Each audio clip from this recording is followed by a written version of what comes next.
Ahojte, dobré ráno, dobrý deň, dobrý večer, dobrú noc, ale nie, nechoďte teraz spať. Ne, nemojte sada da spavate. Sada počinjemo još jednu video lekciju sa osnovnim frazama komunikacije. Pa hajde da vidimo šta nas sad čeka.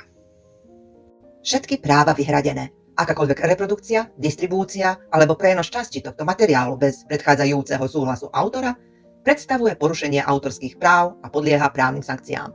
Ďakujeme, že rešpektujete autorské práva. Tu je niekoľko základných fráz pre každodennú komunikáciu v slovenčine.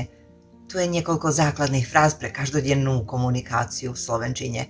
Evo nekoliko osnovnih fraza za svakodnevnu komunikaciju na slovačkom jeziku, odnosno na slovačkom. Uglavnom ćemo ponavljati ono što smo čuli u prethodne 2 lekcije i dodavati nešto novo.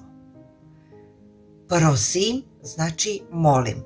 Molim vas jednu čašu vode. Prosim vas pohar vodi.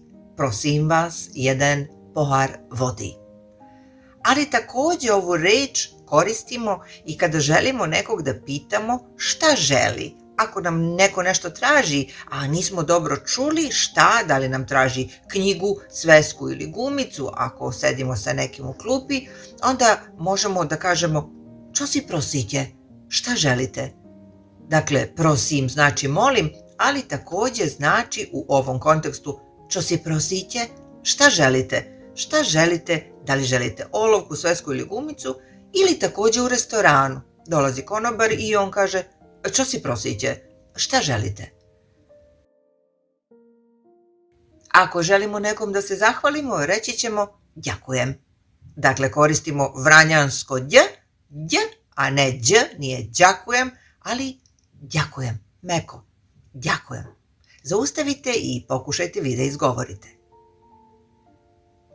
Molim vas, dajte mi čašu vode. Prosim vas, formalno. Ako je neformalno, onda ću reći prosim ťa, molim te, molim tebe. A ako se obraćam nekom formalno, onda ću reći prosim vas, pošlite mi v prilohe tohto mailu. Molim vas, pošaljite mi u prilogu ovog maila. Prosim vas, pošlite mi v prilohe tohto mailu. Molim vas, pošaljite mi u prilogu ovog maila. Prepačte, oprostite, formalno. Naprimer, prepačte, možem si sadnuć. Izvinite, da li mogu da sednem? Prepačte, možem si sadnuć. Oprostite, da li mogu da sednem? A ako nekog zgazim u prevozu, mogu da mu kažem prepačte, ali bi najbolje bilo da kažem pardon, oprostite, pardon. Prepačte bi više koristila ako sledi nešto nakon toga. Prepačte, možem si sadnuć. Izvinite, da li mogu da sednem? Prepačte, možem si dostać. Izvinite, da li mogu da dobijem? Prepačte, ale ideme ďalej. Izvinite, ali idemo dalje. Nije jezač, nema na čemu. Nije jezač, nema na čemu. Rado sa stalo. Rado sa stalo. Njeh sa pači, izvolite. Njeh sa pači, izvolite. A onda ja odgovorim, nije jezač, nema na čemu. Je mi ljuto, žao mi je. Je mi ljuto, žao mi je.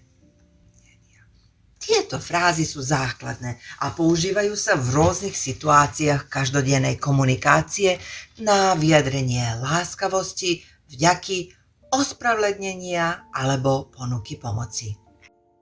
A teraz sa pripravte na cvičenia. Urobíme si spolu test.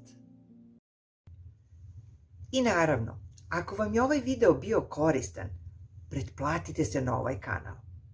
Vidimo se